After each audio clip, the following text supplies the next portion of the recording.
1947 میں آج کی رات 27 کو پاکستان بنا تھا۔ پہلے ہم سب کو سمجھنا چاہیے کہ ایک بہت بڑی خواب کا نام پاکستان تھا۔ یہ کوئی عام ملک نہیں بنا تھا، یہ واحد ملک بنا تھا اسلام کے نام پہ، اور اس میں ایک نعرہ تھا کہ پاکستان کا مطلب کیا، لا الہ الا اللہ۔ سارے بر صغیر کے مسلمانوں کی کوششوں سے، ان کی ووٹ سے پاکستان بنا تھا۔ جو آج 20 کروڑ لوگ ہندوستان میں ہیں، ان کے جو بڑے تھے ان کو پتا تھا کہ وہ پاکستان میں نہیں رہنا، اس کے باوجود انہوں نے اس خواب کے پیچھے ووٹ دی تھی پاکستان کو۔ تو یہ ایک علامہ اقبال کی جو خواب تھی وہ ہمیں سب کو سمجھنا چاہیے، کیونکہ جو ایک قوم اپنے نظریے کو کھو بیٹھتی ہے وہ قوم کا وجود ختم ہو جاتا ہے۔ تو ہمیں پہلے سمجھنا چاہیے کہ بہت بڑا پاکستان کا جو خواب تھا، ہمیں اپنے مقام کا سمجھنا چاہیے۔ تو آج اس عبادت کی رات میں سب سے آپ سے چاہوں گا کہ آپ دعا کریں پاکستان کے لیے، کہ ہم اس خواب کی طرف جائیں جو بدقسمتی سے ابھی تک ہم نہیں جا سکے۔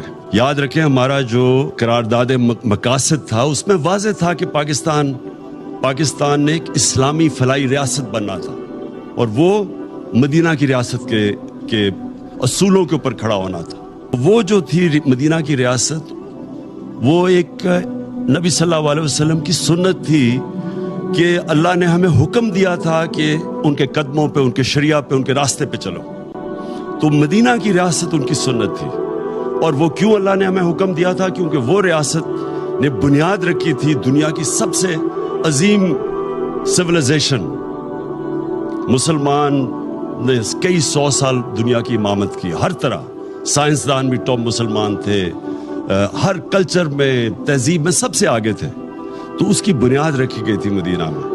تو یہ پاکستان کو اس اصولوں پہ ہمیں کھڑا کرنا چاہیے تھا۔ ہمیں پہلے لا الہ الا اللہ کا مطلب سمجھنا ہے۔ لا الہ الا اللہ کا مطلب، جب آپ اللہ کے سوا کسی کے سامنے نہیں جھکتے، انسان آزاد ہو جاتا ہے۔ اور جو ہماری یہ زنجیریں جو ہمیں زمین پہ رکھتی ہیں، یہ جب تک لا الہ الا اللہ کا مطلب ہم نہیں سمجھتے، وہ زنجیریں ٹوٹتی نہیں ہیں۔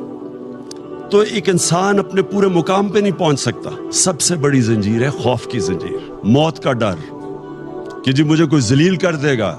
اللہ نے اپنے ہاتھ میں ذلت رکھی ہوئی ہے۔ رزق کا ڈر کہ میری روزگار نہ چلا جائے۔ یہ سارے وہ خوف ہیں جو انسان کی پرواز روکتے ہیں اوپر۔